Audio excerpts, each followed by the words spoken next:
Je vais essayer très rapidement, parce que je pense que le temps est un peu compté, de répondre donc à ces deux questions qui sont quand même centrales, mais qui nécessitent un développement plus ou moins long, mais je vais essayer de réussir le challenge d'y répondre rapidement. Donc d'abord sur la question du modèle d'intégration français concernant ces populations d'origine maghrébine, nous nous retrouvons devant une situation un peu paradoxale. À la fois une population d'origine maghrébine de l'ordre de environ entre 3 et 5 millions, les chiffres sont très difficiles à élaborer parce que le recensement est complexe à mettre en œuvre. Une population qui est généralement citoyenne, c'est-à-dire qui dispose de la nationalité française et qui, de l'autre côté, l'ensemble des rapports institutionnels de l'État français confirme que cette population est la plus stigmatisée en France aujourd'hui pour différentes raisons. Et donc ça pose la question de fond, une égalité en droit et une inégalité dans les faits qui pose cette question de la discrimination sur le marché de l'emploi, sur le marché du loisir, sur le marché du logement, avec un fil rouge ou une constante, une stigmatisation extrêmement sournoise qui s'applique dans toutes les sphères de la société, y compris dans les relais d'opinion et y compris dans les médias. Donc la question, c'est de se dire, la France est sûrement un des pays les plus avancés au monde, où il fait bon vivre comme rarement à travers les pays, et de l'autre côté, se retrouve avec ces éléments dysfonctionnants qui font, d'une certaine manière, écrouler les fondements de la République française.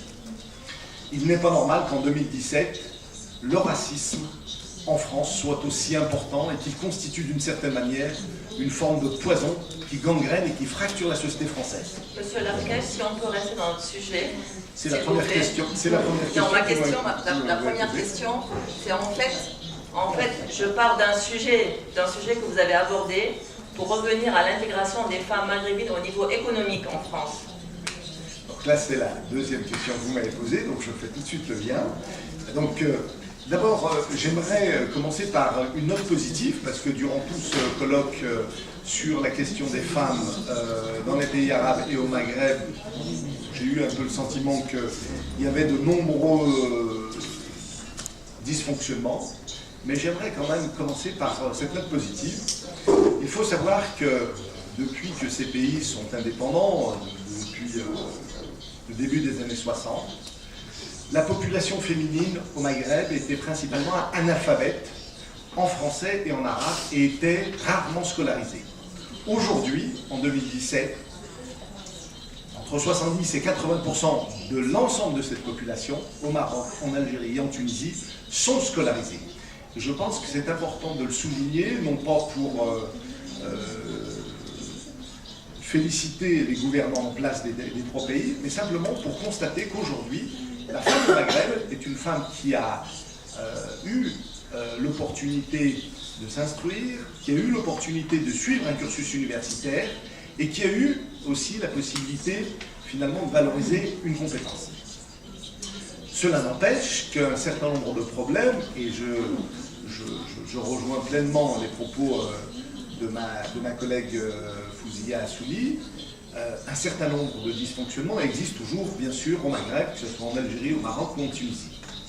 Peut-être un petit mot sur les disparités entre les pays et les singularités, même s'il y a une forme de constante dans ces pays-là. On constate que entre la Tunisie, la femme tunisienne, la femme marocaine et la femme algérienne, il y a quelques variantes, et sur lesquelles il est utile de se poser quelques instants. D'abord sur mon sentiment, moi qui ai la chance d'enseigner dans ces trois pays, je trouve en toute humilité que la femme tunisienne est sûrement la plus dynamique ou la plus à même finalement de défendre ses droits, avec une insertion dans la société extrêmement dynamique que je trouve remarquable. La femme marocaine est bien sûr également très dynamique, mais se retrouve avec un certain nombre de difficultés, et je suis contraint d'aborder ce sujet-là parce que je trouve que ça entache un petit peu la société marocaine, et les Marocaines même s'oppose, revendique, manifeste contre ce fléau qui gangrène un peu sa société, c'est bien sûr l'énorme phénomène de la prostitution qui est extrêmement présent au Maroc et qui est souvent une prostitution liée à une pauvreté sur laquelle, malheureusement, les proportions sont importantes et malheureusement, le tourisme sexuel est aussi un facteur accélérateur. Enfin, sur la femme algérienne, un paradoxe, elle qui a, et comme l'a très bien souligné hier notre amie Esther, la femme algérienne a contribué d'une manière forte, pleine et entière à la révolution algérienne, et c'est un positionnement qui lui a permis, par la suite, de pouvoir, on va dire, s'insérer dans le champ à la fois économique, mais également de pouvoir se mettre à disposer d'un certain nombre d'avancées. Bien sûr, il existe en Algérie un code de la famille qui est rétrograde et qui pose des problématiques très importantes, en particulier sur la question de l'héritage, mais également sur un certain nombre d'autres pratiques. Mais je veux d'abord commencer mon intervention sur ces éléments positifs qui permettent de bien cadrer, poser les choses de façon à ne pas noircir le tableau et finalement de se décaler de la réalité empirique de ces sociétés maghrébines. Ensuite, la question qui m'interpelle, c'est de se poser, l'idée sur est-ce que l'économique peut faire avancer l'insertion des femmes au Maghreb. Je pense que oui, et je pense que ça peut être un élément accélérateur, démultipliant de son positionnement sur deux champs. Le premier champ, c'est bien sûr le marché du travail. À partir du moment où on considère qu'une femme est l'égale de l'homme, comme c'est le cas dans ces sociétés du Maghreb, même s'il y a quelques poches de résistance et quelques problématiques existant toujours aujourd'hui, le champ économique et l'insertion sur le marché du travail est une priorité.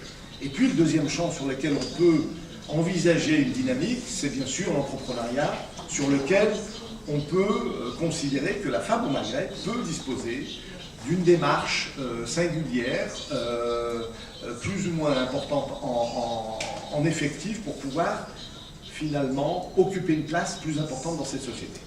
Sur ces deux champs, on se retrouve face à des contraintes et face à des problématiques très, très opérationnelles et sur lesquelles on ne peut pas passer outre. Je pense que le premier élément sur lequel je souhaiterais aborder des connaissances, c'est la question de la formation. On constate, et comme je le précisais précédemment, que la femme algérienne, la femme marocaine, la femme tunisienne est aujourd'hui formée. Et on le voit dans les différents circuits universitaires où un grand nombre de femmes ont des formations qualifiantes, diplômantes d'un certain niveau, Master 2, doctorat et magistère. De l'autre côté, ce n'est pas parce qu'elles ont une formation qualifiante et diplômante qu'elles se retrouvent sur le marché du travail avec les possibilités d'optimiser ces formations. Et c'est là où je considère que le système est plutôt freinant vis-à-vis de ces femmes et qu'il est nécessaire de lever ces barrières à l'entrée, en particulier sur le marché du travail. Bien sûr, ces femmes occupent des fonctions. Mais lorsqu'on analyse les sociologies de ces différents pays, on constate qu'elles occupent des fonctions, mais souvent des fonctions intermédiaires, et que les postes à responsabilité sont souvent mis de côté pour ces femmes du Maghreb, alors qu'elles ont les compétences et l'envie de pouvoir participer au développement de leur pays. Donc un des premiers éléments qui pour moi est un problème d'abord politique, c'est d'ouvrir les vannes de l'insertion de ces femmes sur le champ économique et en particulier d'occuper des postes à responsabilité dans ces ministères, dans ces grandes entreprises, dans ces petites entreprises, pour qu'elles puissent finalement s'exprimer pleinement. Je ne sais pas, très bien, il faut que je conclue, très bien, il n'y a pas de problème. Donc, pour conclure simplement sur cette question de la femme au Maghreb, il est nécessaire de considérer que la femme au Maghreb connaît un certain nombre d'avancées, mais qu'elle recèle aussi sur le terrain un certain nombre de contraintes. Et je pense qu'il faut éviter de trop diaboliser la situation, même s'il y a des problématiques, et que le choix de la femme au Maghreb est souvent un choix qui est assumé, même si très souvent on essaie de l'infantiliser, en particulier à partir des pays occidentaux. Voilà. Merci. Bravo. Merci, monsieur. Alors, Je peux dire un mot. Je peux dire un mot.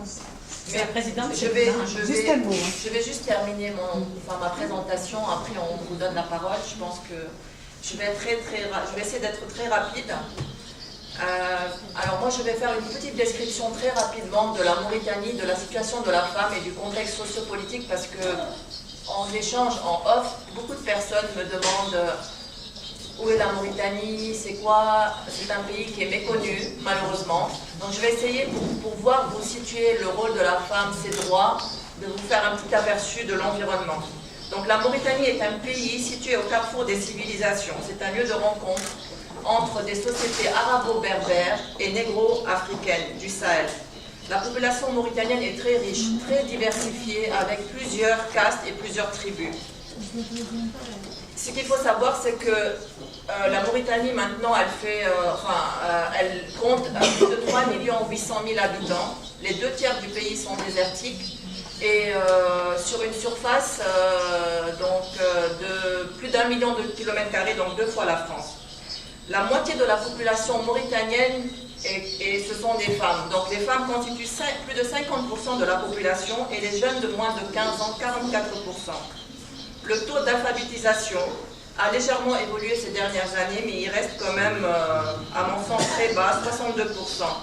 La moitié des femmes mauritaniennes sont analphabètes. Donc sur les 50% de la population féminine, 25% sont analphabètes, avec un taux de fécondité de 5 enfants par femme. Donc ça vous situe un peu quelques chiffres. La Mauritanie, elle a ratifié plusieurs conventions internationales sur les droits des femmes, mais beaucoup de travail reste encore à faire. De nombreux défis juridiques restent à relever. En 1992, un secrétariat d'État à la condition féminine a été créé dans le but d'accroître la participation effective des femmes à la vie socio-économique et politique du pays. Ensuite, ce secrétariat d'État a été remplacé en 2007 par un ministère chargé de la promotion féminine, de l'enfance et de la famille qui est très actif et qui a débouché sur la création d'un nouveau programme d'intégration sectorielle du genre afin de permettre la coordination des activités de promotion du genre et l'intégration de cette problématique dans les politiques de développement. Malgré tous les progrès qui ont été observés ces dernières années, et afin de respecter les droits fondamentaux des femmes, le chemin est cependant encore long avant que l'égalité des genres soit effective. Alors, malheureusement, la réalité des femmes en Mauritanie, comme dans de nombreux pays, est très contrastée. Elle est contrastée pourquoi? Parce que tout dépend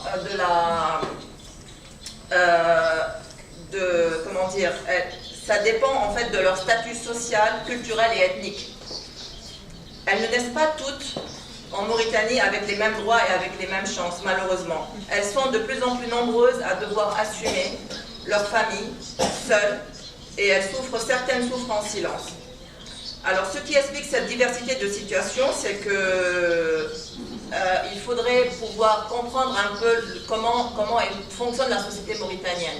La société mauritanienne est divisée en plusieurs tribus, des tribus maraboutiques, des tribus guerrières, des castes, donc différentes castes, des forgerons, des griots. Et par contre, ce qu'il faut savoir, c'est que la Mauritanie, elle possède aussi la richesse d'un héritage, un héritage qui est très très important, c'est l'héritage des Almoravides. Alors l'héritage des Almoravides, c'est quoi? C'était des peuples de la religion et surtout de la femme. Chez eux, la femme était maîtresse de leur foyer et les hommes étaient les hôtes chez les femmes. C'est ce qui est super. De cette tradition, la Mauritanie a gardé un grand respect de la femme et de son droit dans sa dignité. La société mauritanienne est reconnue et appréciée de tous pour sa tolérance, son ouverture aux autres, sa solidarité par la place qu'elle accorde aux femmes. Mais c'est un pays aussi, à mon sens, de contradiction. Parce qu'il y a une place qui est accordée aux femmes, mais ce qu'il faut savoir, cette place, elle est accordée surtout aux femmes Beydanes, donc les femmes issues des tribus mortes. Cette condition des femmes Beydanes, elle est différente des autres qui composent la société mauritanienne. Elles sont des morts blancs, d'origine blanche, arabo-berbère, et elle parle le hassania, contrairement aux autres qui sont négro-africaines et qui parlent d'autres dialectes qui sont le wolof, le soninké, le pulaar. Et ce qu'il faut savoir, c'est que les femmes maures, elles ont le pouvoir de dire non, et elles ont le pouvoir de ne pas contribuer justement à l'entretien de la famille. Et pourtant, d'autres femmes, d'autres couches sociales souffrent à cause des conditions économiques précaires et pas d'accès aux soins.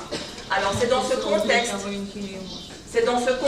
que, parce que en fait le sujet de notre atelier, c'est de donner des exemples de bonnes pratiques au niveau des coopératives de femmes, et pour montrer que les femmes, quand elles se mettent ensemble, elles peuvent arriver à s'en sortir et à générer des revenus et à se sortir d'une crise économique. Donc dans ce contexte-là, que le projet de soutien de coopérative est à la fois important et nécessaire. Important car nous parlons de plus de la moitié de la population mauritanienne. Ces femmes, elles ne peuvent pas être mises en marge de la société. Le développement de la Mauritanie ne pourra se faire sans elles car elles sont au cœur de la cellule familiale. Ce qu'il faut savoir aussi, en Mauritanie, ce sont souvent les femmes qui gagnent le pain du ménage, car les divorces, ils sont fréquents. Plus une femme divorce, plus elle a de la valeur. Contrairement à d'autres pays, ce n'est pas un tabou. Donc, et elles ont le droit, elles-mêmes, les femmes maïdanes, de répudier leur mari. Et elles ont encore plus de valeur quand elles sont à leur 4e ou à leur 5e mariage. Et contrairement à d'autres pays musulmans, parce que c'est une république islamique, c'est qu'il ne faut pas l'oublier, hein, c'est une république islamique. Et ensuite, les enfants demeurent avec la maman, pas avec le père. Donc plus il y a du divorce, plus elle a des bouches à nourrir. D'accord ? Et donc voilà. Oui, mais bon, Je suis désolée pour vous. Hein. Ouais, c'est dommage. Si vous voulez, vous supprimez le repas. Non, mais 5 minutes, allez. D'accord. Alors, je vais donner quelques exemples de coopératives de femmes qui se mettent ensemble pour développer des activités génératrices de revenus, pour promouvoir l'autogestion des femmes et faciliter la promotion féminine axée sur l'auto-emploi et l'autosuffisance. Dans quel domaine d'activité ? Dans l'artisanat, le maraîchage, la teinture et le commerce. Donc, ce qu'il faut savoir, c'est qu'en Mauritanie, il a été répertorié une cartographie des coopératives et des associations féminines. Elles sont plus de 5000, ce qui est énorme pour un pays qui compte 3 800 à 1 000 habitants. Et il y a 1500 coopératives qui ont eu des aides, subventions par l'Union européenne, etc. Bon. Je fais vite. Je vais vous passer un film sur une coopérative qui dure 3 minutes. Je pense que c'est peut-être plus parlant.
Alors, Loubna, arrête le film. ok. Bon. Pardon.